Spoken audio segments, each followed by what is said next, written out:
বসে কিছু বলার ও শোনার তৌফিক দিয়েছেন, তাই আমরা সে আল্লাহর প্রশংসা করি। সকলেই পড়েন আলহামদুলিল্লাহ।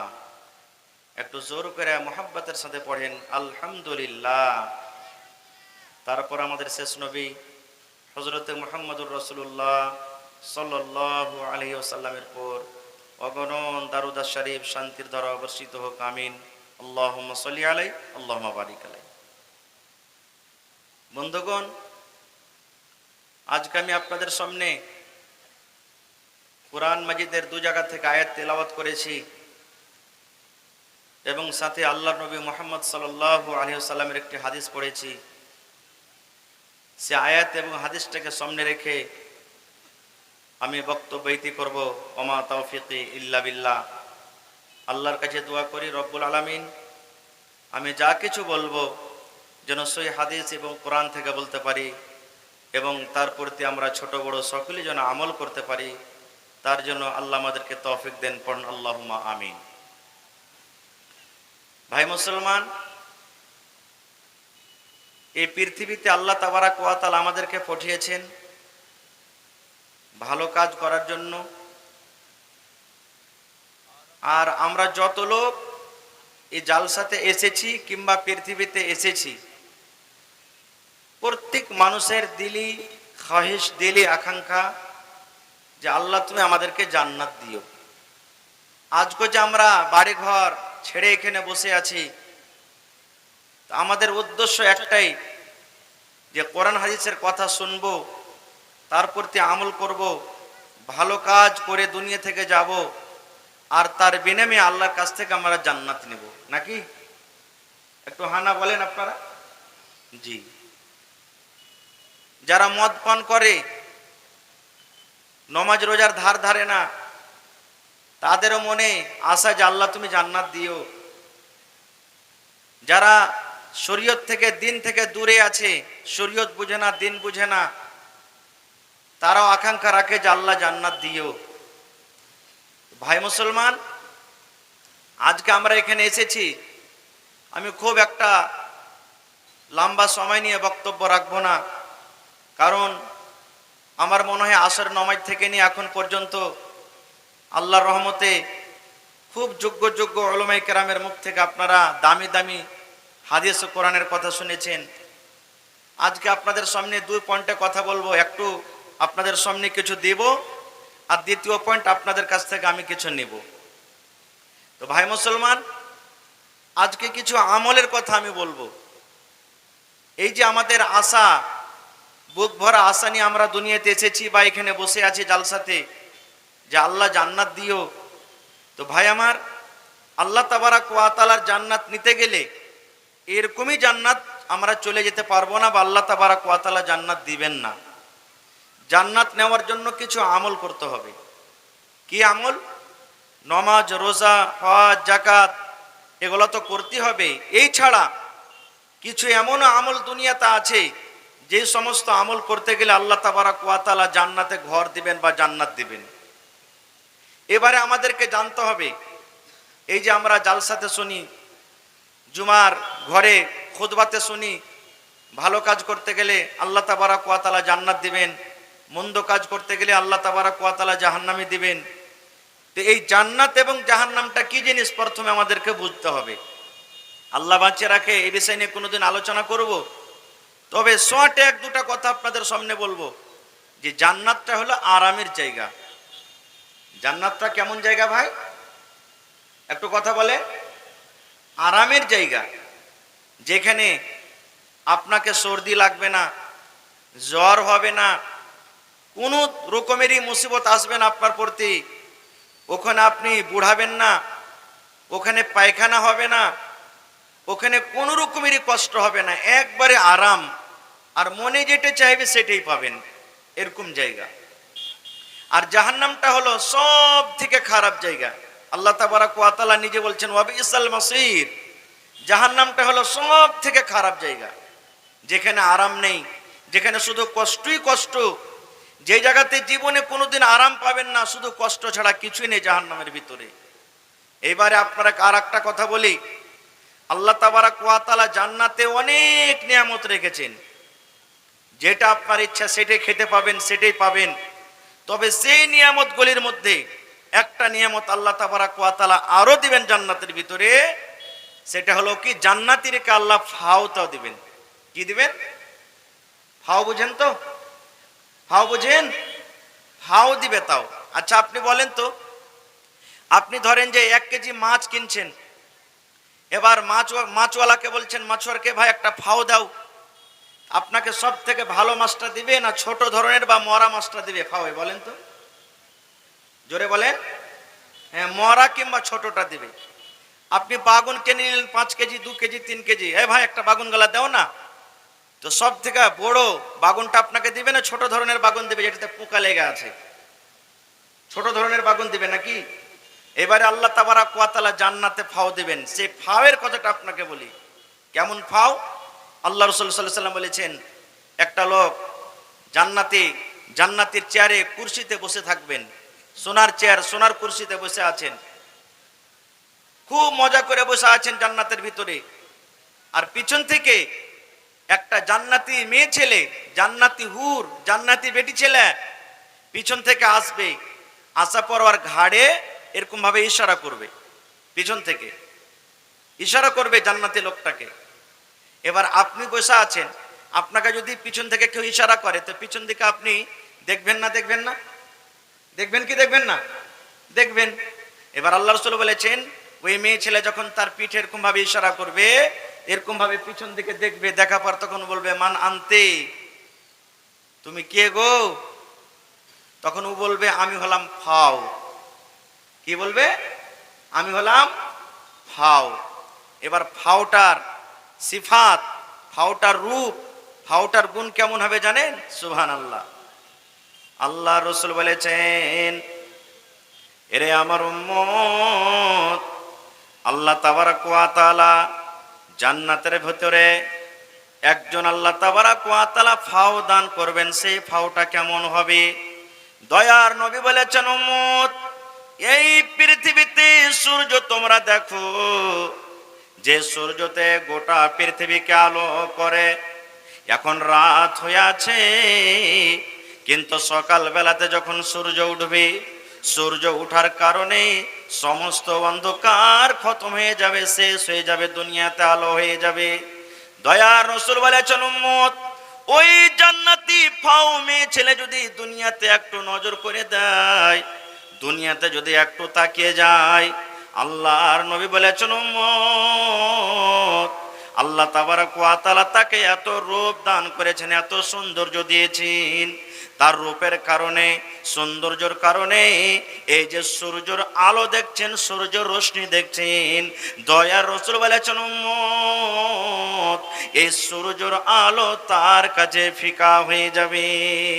শুধু তা নয়, আপনারা জানেন আপনার বাড়িতে স্ত্রী রয়েছে, সেই স্ত্রীকে আপনি যে মাথাতে চুল বাঁধার জন্য ফুল কিনে দেন, কোনো মানুষ 5 টাকা দামের কিনেন, কেউ 50 টাকা দামের কিনেন, কেউ 100 টাকা দামের কিনেন, আল্লাহ তাবারাক ওয়া তাআলা যাকে যেমন ক্ষমতা দিয়েছেন সেই মতো ফুল কিনে আনেন। দয়ার রাসূল বলেছেন, উম্মত, সেই জান্নাতি মেয়ে ছেলে যে মাথাতে চুল বাঁধার জন্য একটা ফুল লাগিয়ে রাখবেন, ফুল থাকবে, দয়ার রাসূল বলেছেন, উম্মত রে, সেই ফুলটা এত দামি হবে, সেই ফুলটা এত দামি হবে, এই পৃথিবীতে যত সোনা আছে, এই পৃথিবীতে যত চাঁদি আছে, জমির জায়গা যত কিছু আছে, সমস্ত বিক্রি করে, দয়ার রাসূল বলেছেন, ওই ফুলটাকে যদি তুমি কিনতে চাও রে উম্মত, নবী বলেছেন, উম্মত রে, সমস্ত দুনিয়া বিক্রি কইরাও সেই জান্নাতে মেয়ে ছেলের ফুলটা তুমি খরিদ করতে পারবে না। সুবহানাল্লাহ, এত দামি হবে। এবার আপনাকে হাদিসটা কেন আমি শোনালাম? এই জন্য শোনালাম যে জান্নাতে যদি ফাওয়ের এত গুণ হয়, তাহলে আল্লাহ তাবারাক ওয়া তাআলা জান্নাতে যেগুলা অরিজিনাল দিবেন, তাহলে কি বলবেন এটা ডুপ্লিকেট? ডুপ্লিকেট নয়। ফাওয়ের যদি এত মান সম্মান হয়, তাহলে যেগুলা অরিজিনাল দিবেন সেগুলার দাম কত হইতে পারে? সেই জান্নাত নিতে গেলে ভাই, আল্লাহ তাবারাক ওয়া তাআলার রাসূল, আল্লাহ তাবারাক ওয়া তাআলাকে যে শরীয়তে কাজ দিয়েছেন, আমল দিয়েছেন, সে আমল আমাদেরকে করতে হবে। তাহলে আল্লাহ তাবারাক ওয়া তাআলা জান্নাত দিবেন। এরকমই মুখে বলে দিলাম আল্লাহ জান্নাত দিও, আল্লাহ জান্নাত দিও, আল্লাহ তাবারাক ওয়া তাআলা জান্নাত দিবেন না। যেমন এক দুটা হাদিসের কথা আপনাদের সামনে বলছি। আল্লাহ রাসূল সাল্লাল্লাহু আলাইহি ওয়াসাল্লাম বলেছেন, উম্মত জান্নাতে যেতে গেলে সর্বপ্রথম তোমাকে কি করতে হবে? আল্লাহর প্রতি ঈমান আনতে হবে এবং আল্লাহর নবী মুহাম্মদ সাল্লাল্লাহু আলাইহি সাল্লাম যে শরীয়ত, যেই দিন আল্লাহ তাবারাক ওয়া তাআলার পক্ষ থেকে নিয়ে এসেছেন সেগুলোকে বিশ্বাস করতে হবে।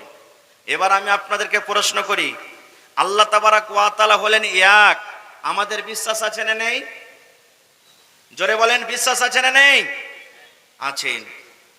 আল্লাহর নবী মুহাম্মদ সাল্লাল্লাহু আলাইহি সাল্লাম আল্লাহর নবী এবং আল্লাহর রাসূল, আল্লাহর বান্দা, এই কথার প্রতি আমাদের বিশ্বাস আছে না নেই? আল্লাহ তাবারাক ওয়া তাআলা নবীকে ইসলাম ধর্ম দিয়ে পাঠালছেন, এটার প্রতি আমরা বিশ্বাস আছে না নেই? আছে। তাহলে আল্লাহ তাবারাক ওয়া তাআলা যে দিন আমাদেরকে দিয়ে পাঠালছেন, যে রাসূল পাঠালছেন, সেই রাসূলের কথার প্রতি বিশ্বাস করে আমাদেরকে মানতে হবে। কেমন করে মানতে হবে? কেমন ভাবে বিশ্বাস করতে হবে? কেমন ভাবে আমাদেরকে মানতে হবে? সুবহানাল্লাহ। একটা উদাহরণ আপনাদের সামনে বলি। হযরত বেলাল রাদিয়াল্লাহু তাআলা আনহু উমাইয়া বিন খালফের গোলাম ছিলেন।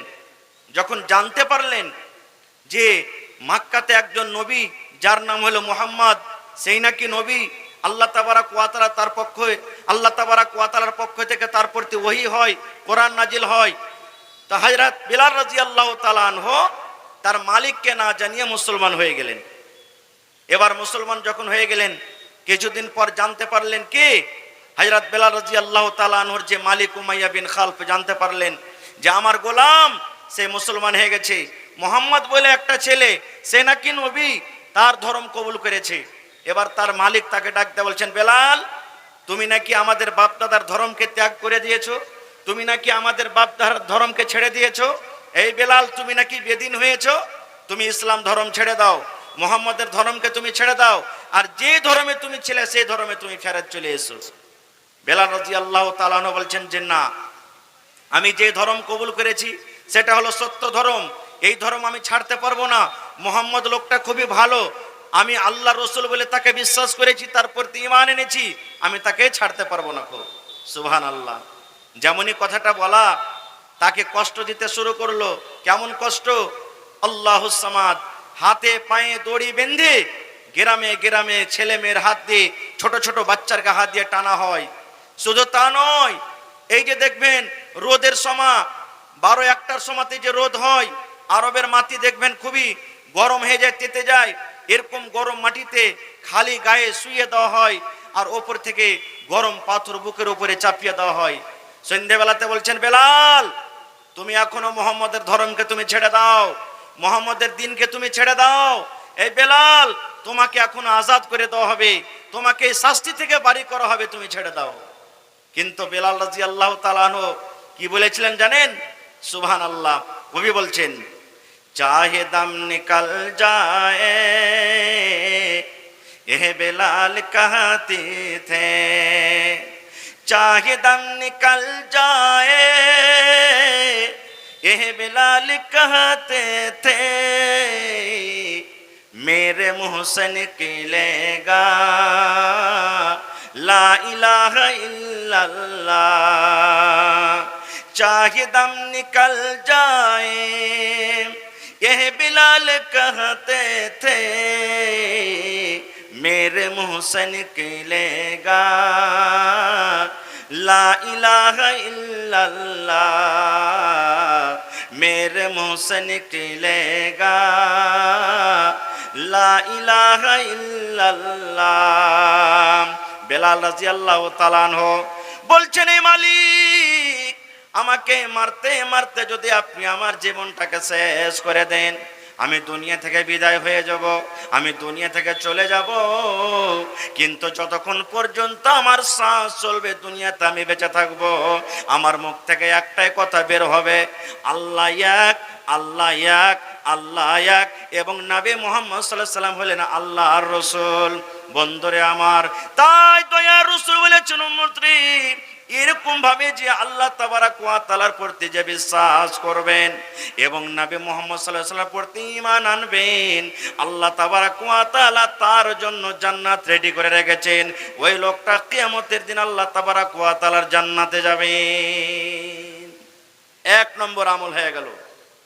দ্বিতীয় নম্বর আমল, আজকে আমি খুতবার পর একটা গোটা সূরা তেলাওয়াত করেছি। বলেন তো সূরাটার নাম কি? জোরে বলেন। সূরায়ে ইখলাস। আশা করছি সব মানুষের সূরাটা মুখস্থ আছে, কিছু থাকুক বা না থাকুক এই সূরাতুল ইখলাস কিন্তু মুখস্থ আছে। কারণ কোন মানুষ তো নেকি মনে করে মুখস্থ করে, কোন মানুষ তো বিয়ে করার জন্য মুখস্থ করে। দেখবেন পড়ালেখা করেনি, মাদ্রাসাতে পড়িতে যায়নি, স্কুল কলেজে যায়নি, 18 বছর 20 বছর বয়সে এসে দাদি আছেন বাড়িতে, নানি আছেন, দাদু আছেন, বলবেন যে আরে কালু, এই মুসলমানের নাম তো দেখবেন কালু, পিঙ্কি, রিঙ্কি, ভল্টু, হ্যাঁ এরকম ধরনের নাম যেগুলো কোনো শরীয়তে নেই। বলবে আরে তুই যে বড় হয়ে গেলি, কাল বাদ পরশু তোকে দেখতে আসবে না মরা, তুই দুটা সূরা গালা মুখস্থ করলি না। যখন তোকে লোকে জিজ্ঞাসা করবে যে পড়ালেখা কিছু করেছে, তখন কি বলবি? এই বিয়ে করার জন্য ভাঙ্গা চূড়া করে কোন রকম হাত পা গুড়া করে দুটা সূরা মুখস্থ করবে, একটা সূরাতুল ফাতিহা, একটা সূরাতুল ইখলাস। দেখবেন কত লোক দুনিয়াতে এমন আছেন, আপনি যখন দেখতে যাবেন তাকে জিজ্ঞাসা করবেন আরে বাবা পড়ালেখা করেছো? জি করেছি। একটা সূরা গলা পড়ো তো। ওকে একটা সূরা যদি পড়িতে বলবেন তো ওই একটা সূরার সাথে সাথে সূরা ইখলাসও পড়ে শেষ করবে। ও বুঝে না এতখানি যে সূরাতুল ইখলাস আলাদা, সূরাতুল ফাতিহা আলাদা। এরকম মানুষ আছে না নেই? হ্যাঁ না বলেন, আছে না নেই? আছেই। তো ভাই আমার, এই সূরাতুল ইখলাস তো আমাদের মুখস্থ আছে, আমরা জানি, কিন্তু তার ফজিলত কি? সে সূরা পড়ে নেকি পাবো, কিংবা সে সূরাটাকে আমরা দিনের ভিতরে কয়বার পড়বো যে আল্লাহ তাবারাক ওয়া তাআলা আমাদেরকে নেকি দান করবেন? একটা হাদিস শুনেন। আল্লাহ রাসূলের জামানাতে আনাস বিন মালিক রাদিয়াল্লাহু তাআলা আনহু হাদিসের রাবী, উনি বলছেন এক আনসারী সাহাবী এক মসজিদের ইমাম ছিলেন, নামাজ পড়াইছেন। যেমন আমার গ্রামে ইমাম, আপনার গ্রামে ইমাম, মসজিদের ইমাম নামাজ পড়াই। তো ইমাম সাহেব কি করতেন? সূরাতুল ফাতিহা পড়িতেন, আর সূরাতুল ফাতিহা পড়ার পর সূরা ইখলাস পড়তেন, কুল হুয়াল্লাহু আহাদ পড়তেন। আর এই সূরাটাকে পড়ার পর তখন অন্য আরো একটা সূরা পড়তেন, অন্য একটা সূরা পড়ার পর তখন রুকু করতেন। কয়টা সূরা হলো ভাই? এক রাকাত নামাজে কয়টা সূরা হলো? সূরাতুল ফাতিহার পরে দুটো সূরা নাকি?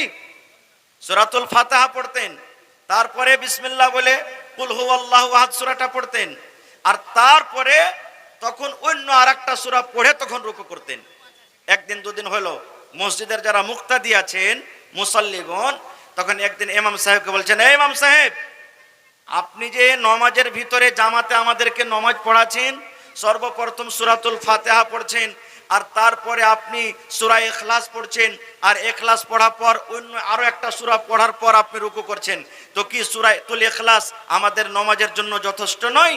আপনি সূরাতুল ইখলাস পড়ে রুকুতে চলে যাবেন, কেন আপনি অন্য সূরা পড়ছেন? আর যদি এটা যদি যথেষ্ট না হয় তাহলে একে বাদ দিয়ে অন্য কোন সূরা পড়েন। এরকম ভাবে আপনি পড়িয়েন না, একটাই সূরা আপনি পড়েন, হয় সূরাতুল ইখলাসটা পড়ে রুকুতে চলে যান, আর না হলে ওকে বাদ দিয়ে অন্য আরেকটা পড়েন। ইমাম সাহেব তখন কি বলছেন জানেন? এই মুসাল্লিগণ ভাই শুনেন, আমি এরকম করি নামাজ পড়বো, সূরাতুল ফাতিহা পড়বো, আর প্রত্যেক রাকাতে তারপরে আমি কি করব? সূরা ইখলাস পড়বো, তারপরে অন্য অন্য সূরা পড়ে রুকু করব। যদি ইচ্ছা থাকে তো আমাকে ইমাম রাখো, আর না হলে বাদ দিয়ে দাও। ওই গ্রামের মানুষ কিন্তু ওই লোকটাকে ভালোবাসতেন, ইমাম সাহেবকে, যে তার পিছনে নামাজ পড়ে খুব ভালো লাগে, বাদ দিতে পারে না। এবার কি করবে? কয়েকজন মুসাল্লি মিলে তখন আল্লাহ রাসূলের দরবারে চলে গেছেন শিকায়েত নিয়ে, নবীজি আপনি যে আমাদের গ্রামে ইমাম সাহেব রেখেছেন, ওই ইমাম সাহেব একটা নতুন কাজ করছেন। বলছেন কি নতুন কাজ? বলছেন যে ও প্রত্যেক রাকাতে সূরাতুল ফাতিহা পড়ছেন, আর সূরাতুল ফাতিহা পড়ার পর সূরা ইখলাস পড়ছেন, তারপরে অন্য অন্য আরেকটা সূরা পড়ার পর তখন রুকু করছেন।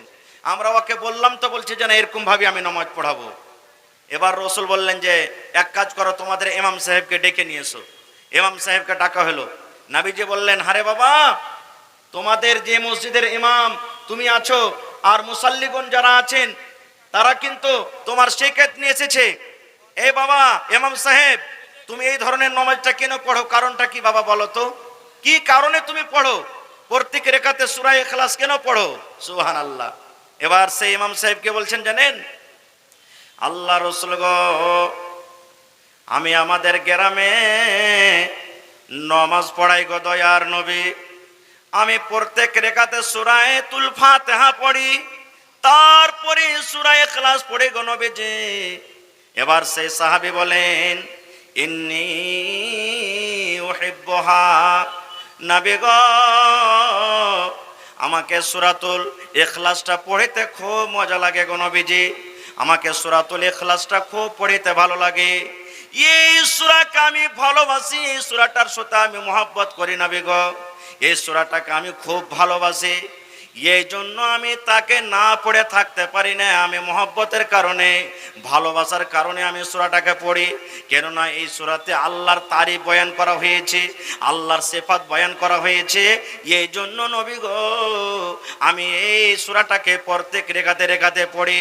দয়ার রাসূল বললেন, সাহাবীরে, এই সূরাকে তুমি ভালোবাসো, ভালোবাসার কারণে তুমি এই সূরাটাকে পড়ো, এই সূরাটাকে তুমি ভালোবাসো, এই ভালোবাসার কারণে আল্লাহ তাবারাক ওয়া তাআলা তোমাকে জান্নাত নিয়ে চলে যাবেন, আল্লাহ তাবারাক ওয়া তাআলা তোমাকে জান্নাত দিবেন। এই ভালোবাসার কারণে আল্লাহ তাবারাক ওয়া তাআলা তোমাকে জান্নাত দান করবেন। এই সূরাটার আরো একটা হাদিস এসেছে, দয়ার রাসূল বলেছেন, উম্মতরি, যদি কোনো আল্লাহর বান্দা এবং বান্দি নেকি মনে করে 24 ঘন্টাতে এই সূরাটাকে যদি 10 বার পড়েন, নেকি মনে করে যদি 10 বার তেলাওয়াত করেন, কখন 10 বার পড়বেন টাইম কিন্তু বান্ধা নাই। আপনি মসজিদে নামাজ পড়িতে আসছেন, পড়িতে পড়িতে এলেন, এবার নামাজের এখনো সুন্নাত পড়ে বসে আছেন, 10 মিনিট 15 মিনিট সময় আছে, এবার মসজিদে আপনি বসে আছেন, বসে বসে পড়েন। আপনি সাইকেল চালিয়ে যাচ্ছেন, পড়েন, মোটর সাইকেল চালিয়ে যাচ্ছেন, পড়েন। মায়েরা খালারা বাড়িতে ভাত রান্না করবেন, পড়িবে, মায়েরা খালারা বসে আছেন, পড়িবে। যে কোনো টাইমে, যে কোনো সময়তে পাক পবিত্র অবস্থাতে রাসূল বলেছেন, উম্মত রে, যদি তুমি সূরা ইখলাসকে 10 বার যদি নেকি মনে করে পড়িতে পারো উম্মত, আল্লাহ তাবারাক ওয়া তাআলা এই সূরাটা পড়ার কারণে তোমার জন্য জান্নাতের ভিতরে একখান ঘর বানিয়ে দিবেন। নারে তাকবীর। তাহলে দুটো আমল শিখলেন আজকে এই সূরাতে, যে যদি কোনো মানুষ ইচ্ছা করে নেকি মনে করে যে আমি প্রত্যেক রেখাতে সূরাতুল ফাতিহা পড়বো, তারপরে সূরা ইখলাস পড়বো, তারপরে অন্য অন্য সূরা পড়বো, মহব্বত ভালোবাসার কারণে আল্লাহ তাবারাক ওয়া তাআলা তাকে জান্নাত দান করবেন। এটার আরেকটা হাদিস আছে যে একজন সাহাবী পরে পড়তেন, আমি ওদিকে যাব না, আল্লাহ বাচ্চা রাখে, ইনশাআল্লাহ আবার কোনোদিন বলবো। আর একটু আগে চলেন, জান্নাত পেতে গেলে আর কি করতে হবে? আজকে আমাদের এলাকাতে, দেশে, সমাজে, সুবহানাল্লাহ, আজকে আমরা কি করি? বাড়িতে যখন মেয়ে ছেলে জন্মগ্রহণ করে আমাদের মনটা ভারী হয়ে যায়। ভারী হয় কি হয় না? হানা বলেন, ভারী হয় কি হয় না? সুবহানাল্লাহ। আজকে অবস্থা এমন, বাড়িতে যেমনই বেটা জন্ম নিয়েছে, এখানে ফোন, ওখানে ফোন, ওখানে ফোন, ওখানে ফোন, সুবহানাল্লাহ। বাজারের যত মিষ্টি সব একবারে বন্টন করবে খুশিতে যে আমার ছেলে হয়েছে। আর ওই জায়গাতে যদি মেয়ে হয় মনটা ভারী হয়ে যাবে। কেমন মন ভারী হবে? যেমন জামানায় জাহেলিয়াতে আল্লাহ নবী মুহাম্মদ সাল্লাল্লাহু আলাইহি সাল্লাম যখন নবী হননি তার আগে মক্কার বেঈমানেরা, মক্কার মুশরিকরা বাড়িতে মেয়ে জন্মগ্রহণ হইতে গেলে তাকে জীবিত দফন করা হইতো, দফন করে দিত। সেই মতো আজকে আমরা মনটা খারাপ করছি। কিন্তু সুবহানাল্লাহ, দয়ার রাসূলের হাদিস শুনেন বন্ধুরে, আজকে আপনি যদি 50,000 টাকা মাসে ইনকাম করেন, আজকে যদি 1 লক্ষ টাকা মাসে ইনকাম করেন, মনে করেন আল্লাহ এই যে তুমি আমাকে মেয়ে দান করেছো রব্বুল আলামিন, এটা আল্লাহর পক্ষ থেকে একটা নিয়ামত। আল্লাহ রব্বুল আলামিন আমাকে আপনাকে একটা নিয়ামত দান করেছেন। আল্লাহ রব্বুল আলামিন হয়তো তার বিনিময়ে আল্লাহ আপনার বাড়িতে বরকত দিয়েছেন। এই জন্য মুসলমান, বাড়িতে ছেলে আসতে গেলে খুশি হইতে হবে না, আর মেয়ে আসতে গেলে মন ভারী করতে হবে না রে বন্ধু। আল্লাহ রাসূল বলেছেন, উম্মত, এই আমার মায়েরা খালারা, আপনাদের মান সম্মান আল্লাহ তাবারাক ওয়া তাআলা কত বাড়িয়ে দিলেন। দয়ার রাসূল বলেছেন, যে বাড়িতে মেয়ে জন্মগ্রহণ করেছে, যে বাড়িতে দুটা মেয়ে জন্মগ্রহণ করেছে, এই হাদিসে দুটার কথা আছে, কিন্তু মেয়ে একটা হোক, দুটা হোক, তিনটা হোক, 4টা হোক, 5টা হোক, 7টা হোক, দয়ার রাসূল বলেছেন যে বাড়িতে মেয়ে জন্মগ্রহণ করেছে, ও মেয়ের বাবা তোমরা শুনে নাও, মেয়ে আসার কারণে মনটা তোমরা ভারী করিও না, মেয়ে আসার কারণে মন তোমরা খারাপ করিও না। দয়ার রাসূল বলেছেন, উম্মত রে, ওই মেয়েকে তুমি শক্তি হিসাবে লালন পালন করে তেল কাজল দিয়ে পড়িয়ে লেখিয়ে ওই মেয়েকে বড় করে ভালো ঘর ভালো পর দেখে যদি তার বিয়ে লাগে যেতে পারো রে উম্মত, ওই মেয়ের বাবা আর রাসূল বলেছেন আমি জান্নাতের ভিতরে থাকবো। কেমন হয়ে জান্নাতের ভিতরে থাকবো? নবীজি এই দেখেন দুটা অঙ্গলকে ইশারা দিয়ে বললেন, উম্মত রে, এই দুটা লোক দেখো, দুটা অঙ্গল দেখো যেমন পাশাপাশি হয়ে আছে, আমি নবী আর ওই মেয়ের বাবা জান্নাতের ভিতরে পাশাপাশি হয়ে থাকবো। সুবহানাল্লাহ। দেখেন তাহলে বাড়িতে মেয়েদের কত দাম সম্মান আল্লাহ এবং আল্লাহ রাসূল দিয়েছেন। সুবহানাল্লাহ। যে বাড়িতে মেয়ে আসার কারণে শক্তি হিসাবে তাকে লালন পালন করে দ্বীনি শিক্ষা দিয়ে যদি বড় করে তার বিয়ে লাগিয়ে দিতে পারেন, রাসূল বলেছেন ওই মেয়ের বাবা জান্নাতে পড়োশি হবে। আর একটা হাদিসের কথা আপনাদের সামনে বলি। সুবহানাল্লাহ। আপনারা বলেন তো এই জমিনের ভিতরে সব থেকে উত্তম জায়গা কি বলেন তো? জোরে বলেন। মসজিদ। মসজিদ শব্দের মানে সিজদা করার জায়গা। আর এই জমিনে সব থেকে নোংরা খারাপ জায়গা কাকে বলা হয়েছে? আরো জোরে বলেন, আর একটু জোরে বলেন। বাজার। কিন্তু সুবহানাল্লাহ, বাজারে একটা ফজিলত লুকিয়ে আছে। সহিহ হাদিস। বাজারে একটা ফজিলত লুকিয়ে আছে। নোংরা জায়গা, খারাপ জায়গা। তাহলে আপনারা বলবেন, হাজি মাওলানা বাজার যেতে হবে না? বাজার যেতে হবে, দরকার হিসাবে যেতে হবে, বিনা দরকারে বাজার যেতে হবে না। তাহলে বাজারে কি ফজিলত লুকিয়ে আছে? আল্লাহ রাসূল বলেছেন, উম্মত তুমি যখন ওযু করতে বসবে তার দোয়া আছে, মসজিদে যখন ঢুকবে তার দোয়া আছে, পেশাব পায়খানাতে যখন যাবে তার দোয়া আছে, বিবির কাছে যখন তুমি যাবে তার দোয়া আছে, প্রত্যেক জায়গাতে দোয়া আছে রে উম্মত। এই মতো এই জমিনের উপরে আকাশের তলাতে সব থেকে নোংরা জায়গা, খারাপ জায়গা হলো বাজার।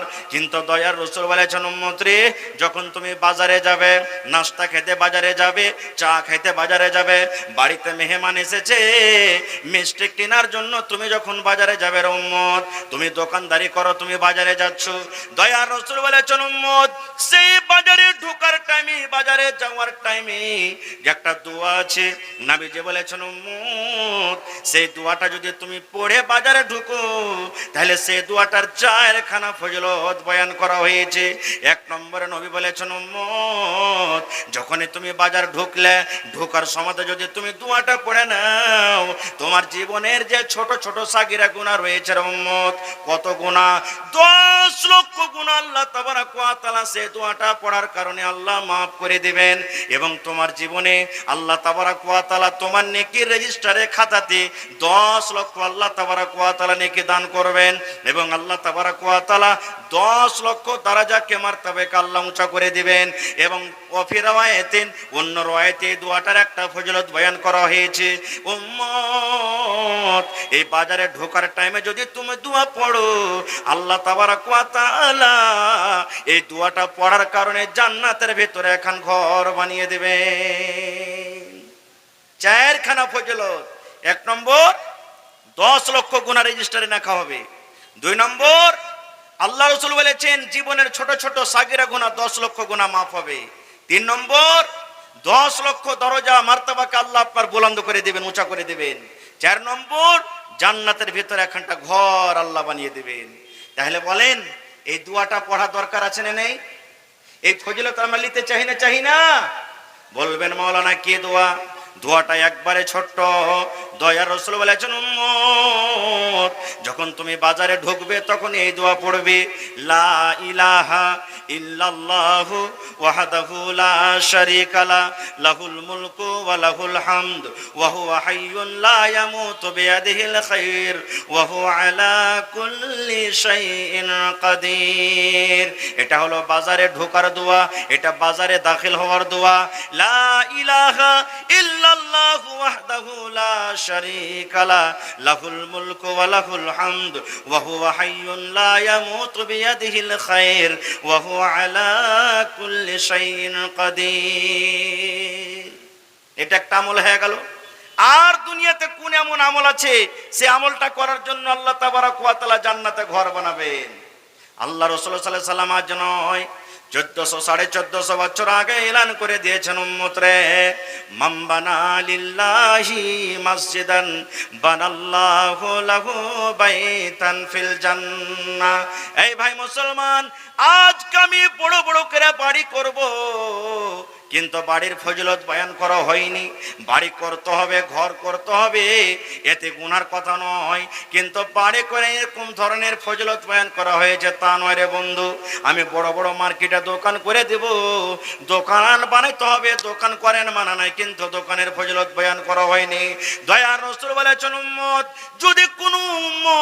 যদি কোনো আল্লাহর বান্দা এবং বান্দি আল্লাহ তাবারক ওয়া তাআলাকে সন্তুষ্ট করার জন্য, আল্লাহকে রাজি করার জন্য আল্লাহর ইবাদত খানা মসজিদ, যে মসজিদে ইবাদত হবে, যে মসজিদে মানুষ নিজের জীবনের গুনাহ নিয়ে যাবে, বোঝ নিয়ে যাবে, যে মসজিদে গিয়ে বলবেন রব্বুল আলামিন জীবনে ভুল করেছি আল্লাহ, এই রব্বুল আলামিন জীবনে চুরি করেছি, জিনা ব্যভিচার করেছি, মিথ্যা বলেছি আল্লাহ, মদ পান করেছি আল্লাহ, তুমি রব্বুল আলামিন তোমার নাম গফফার আল্লাহ, তুমি ছাড়া জীবনের গুনাহ কেউ মাফ করতে পারবে না।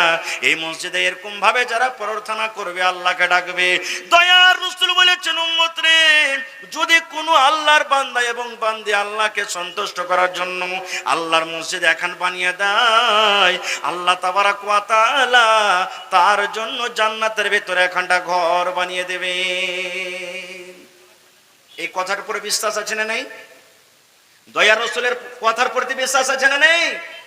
আচ্ছা আপনারা বলেন তো, আপনারা বলবেন হাজী মাওলানা, এই দুনিয়াতে যদি আমি মসজিদ তৈরি করি তা আল্লাহ তাবারক ওয়া তাআলা ওই দুনিয়াতে আখিরাতে আমাদের জন্য ঘর কেমন করে তৈরি করবেন? এরকম প্রশ্ন জাগছে না, জাগে না? 1-2 মিনিট সময় নেব আপনাদের। আল্লাহর রহমতে আপনাদের এলাকাতে মজলিসে অনেক হাজী সাহেব আছেন, নাকি আছেন না নেই? দেখবেন হাজী সাহেব যখন হজ করতে যাবেন, হজ করার 2 মাস 3 মাস আগে সুবহানাল্লাহ 3 লক্ষ 4 লক্ষ টাকা জমা করা হয়।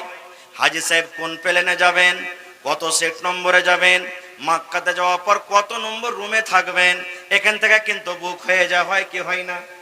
জোরে বলেন। আপনি কলকাতা যাবেন, আপনি দিল্লি যাবেন, বোম্বে যাবেন, বাড়িতে বের হওয়ার আগে সুবহানাল্লাহ 2 মাস 3 মাস আপনি টিকিট বুক করেছেন। যখন 2 মাস আগে আপনি টিকিট বুক করলেন, তখনই সাথে সাথে আপনাকে সেট নম্বর দেওয়া হয়, ট্রেন নম্বর দেওয়া হয়, কত ট্রেনটা যাবে, এখান থেকে কত টাইমে যাবে, সিট নাম্বার আপনার কত হবে। আপনি যতদূর পর্যন্ত রিজার্ভেশন করবেন ততদিন পর্যন্ত আপনার সিটটা হয়ে যাবে, দ্বিতীয় কোনো মানুষ বসতে জায়গা পাবে না। এই মুসলমান, আল্লাহ তাবারক ওয়া তাআলা মানুষকে জ্ঞান বুদ্ধি দিয়েছেন। জ্ঞান বুদ্ধি দেওয়ার কারণে মানুষ যদি এত বড় বড় কাজ করতে পারেন, তবে মুসলমান আল্লাহ তাবারক ওয়া তাআলা এই দুনিয়াতে মসজিদ করার কারণে জান্নাতের ভেতরে কেন আপনার জন্য ঘর করতে পারবেন না? এই যে দেখবেন কিছুদিন আগে আমাদের ভারতবর্ষের যারা বৈজ্ঞানিক রয়েছেন, তারা এই জমিন থেকে চাঁদের উপরে রকেট পাঠা হয়েছিল, শুনেছেন? চাঁদটা কত দূরে আছে আপনারা জানেন? 4,80,000 কিলোমিটার দূরে চাঁদ আছে। ওখানে ক্যামেরা পটা হয়েছে, সিসিটিভি লাগা হয়েছিল। চাঁদের জমিনটা কেমন, চাঁদের জমিনের রংটা কেমন, চাঁদের ওপরে কি কি আছে, ওখান থেকে ফটো করে করে দুনিয়াতে আপনি দেখতে পেয়েছেন। মুসলমান মানুষরা যদি অল্প জ্ঞান নিয়ে ইলম নিয়ে যদি এত কিছু করতে পারেন, তবে আল্লাহ তাবারক ওয়া তাআলা কেন জান্নাতের ভিতরে আমার জন্য আপনার জন্য ঘর করতে পারবেন না? তবে বলবেন মাওলানা, এই জায়গাতে গোটা মসজিদের কথা বলা হয়েছে, আমি একটা গরিব মানুষ, গোটা মসজিদ তো বানাইতে পারবো না। গোটা মসজিদ না বানাইতে গেলে আল্লাহ আমার জন্য জান্নাতে কেমন করে ঘর বানাবেন? অন্য হাদিসে দয়ার রাসূল বলেছেন, উম্মত রে, তোমরা যে পাখির বাসা দেখো রে উম্মত, পাখি যে বাসা করে, পাখি নিজের থাকার জন্য যে ঘর বানায়, এই বাসার সমান, এই পাখির ঘরের সমান যদি ঘর তোমরা আল্লাহর তৈরি করো দুনিয়াতে, এই পাখির যে বাসা রয়েছে, বাসার সমান যদি মসজিদও তৈরি করো দুনিয়াতে, আল্লাহ তাবারক ওয়া তাআলা তার জন্য, তার বদলাতে জান্নাতে ঘর বানিয়ে দেবে। সামান্য পাখি যে আছে, পাখির যে বাসা আছে, বাসা খুব ছোট্ট হয় নাকি? পাখির বাসা খুবই ছোট্ট হয়। এতক্ষণই জায়গাও যদি কেউ মসজিদ দুনিয়াতে বানিয়ে দেয়, আল্লাহ তাবারাক ওয়া তাআলা তার জন্য জান্নাতে ঘর বানাবেন। এটা কেমন কথা? উলামায়ে কেরাম, মুহাদ্দিসিনে কেরাম এর দুটা তরজমা করেছেন। এক নম্বর তরজমা কি, যে আপনার ক্ষমতা মতন বড় মসজিদ করতে পারলেন না, শক্তি আছে অত বড় খানটাই মসজিদ আপনি করতে পারছেন, তবে আল্লাহ তাবারাক ওয়া তাআলা আপনার পরে খুশি হয়ে জান্নাতে ঘর বানাবেন। এবং দ্বিতীয় উলামায়ে কেরাম তার মতলব বয়ান করেছেন, আজকে ধরেন আপনার চাঁদপুরে মসজিদ তৈরি হবে, 10 লক্ষ টাকা মোটামুটি ধরেন যে খরচ হবে। এবার আপনি একটা গরিব মানুষ, 10,000 টাকা আপনি জমা করলেন, ওই 10,000 টাকাতে সিমেন্ট কেনা হলো, ছড় কেনা হলো, গিট্টি কেনা হলো, মিস্ত্রি লাগলো, এই করে করে করে আপনার টাকাতে বাসা বরাবর একটা জায়গা করা হলো, বাসা বরাবর আপনার টাকাতে একটা জায়গাটা হলো। তা আল্লাহ রাসূল বলেছেন ওই লোকটার জন্য আল্লাহ তাবারাক ওয়া তাআলা জান্নাতে ঘর বানাবেন। আর একটা হাদিস আছে, মসজিদের সামনে একটা ফাঁকা জায়গা ছিল, একটা খালি জায়গা ছিল।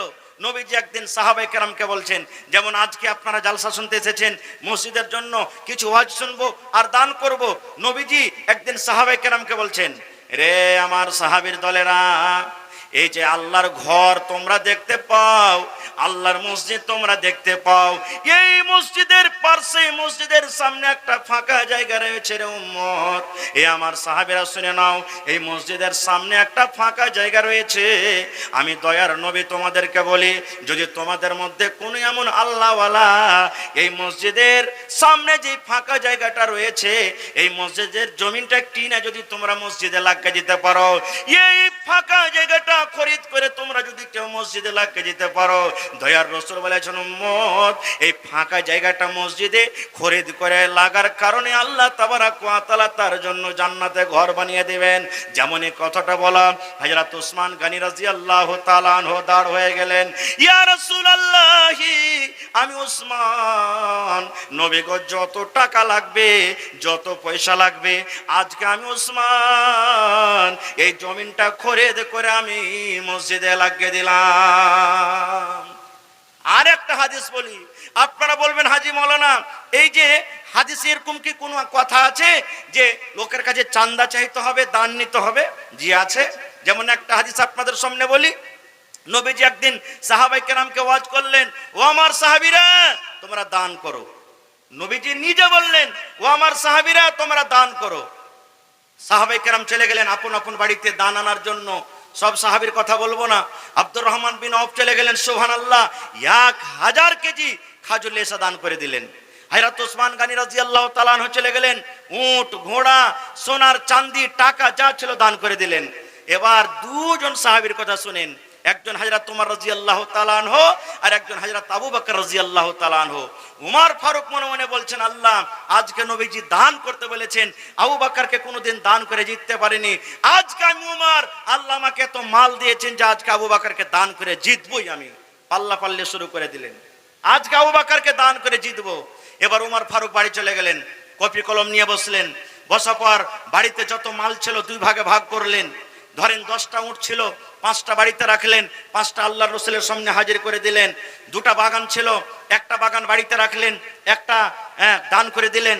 বাড়িতে 10টা বকরি ছিল, ছেলে মেয়ের জন্য 5টা রাখলেন, 5টা হাজির করে দিলেন। মানে হযরত উমর রাদিয়াল্লাহু তাআলা আনহুর বাড়িতে যত মাল, 2 ভাগ করে 1 ভাগ বাড়িতে রাখলেন ছেলে মেয়ের জন্য, আর 1 ভাগ আল্লাহর রাসূলের সামনে হাজির করে দিলেন। হযরত আবু বকর রাদিয়াল্লাহু তাআলা আনহু বাড়ি গেলেন। বাড়িতে যাওয়ার পর বিবিকে বলছেন, ও আমার বিবি, নবীজি দানের এলান করেছেন, দান করতে হবে। অমুক অমুক সাহাবায়ে কেরাম দান করলেন, আমার বন্ধুরা। উমর ফারুক বাড়িতে মালকে 2 ভাগ করে 1 ভাগ রাখলেন, আর 1 ভাগ আল্লাহর রাসূলের সামনে হাজির করে দিয়েছেন। বিবি রে, আমি কি দান করব? আমার বাড়িতে কি কিছু নেই? সুবহানাল্লাহ। হযরত আবু বকর রাদিয়াল্লাহু তাআলা ওনার স্ত্রীকে বলছেন, স্বামী জান, 2.5 কেজি যাও কিংবা যাওয়ের বাড়িতে আটা আছে, তাছাড়া কিছু বাড়িতে নেই। হযরত আবু বকর রাদিয়াল্লাহু তাআলা আনহু বলছেন বিবিকে, যা আছে বাড়িতে ওটাই দাও, ওটাই নিয়ে যে দান করব, বাড়িতে নাই কিছু তো কি করব? হযরত আবু বকর রাদিয়াল্লাহু তাআলা আনহু কাউকে জানতে দিলেন না। ওই 2.5 কেজি যাও কিংবা যাওয়ের আটা এবার নিয়ে যে ঢেরিতে মাল রাখা আছে ওই ঢেরিতে ঢেলে দিলেন। এবার নবীজি হাজিরি শুরু করে দিলেন, কে কতটি দান করেছে। এবার দয়ার নবী হাজিরে শুরু করে দিলেন। এই আব্দুর রহমান বিন আওফ, তুমি কি দিয়েছো বাবা? আব্দুর রহমান বিন আওফ বললেন, ইয়া রাসূলুল্লাহ, আমি আব্দুর রহমান বিন আওফ 1000 কেজি খাজর দান করেছে গো নবীজি। এবার নবীজি উমারকে বলছেন, উমার তুমি কি দিয়েছো?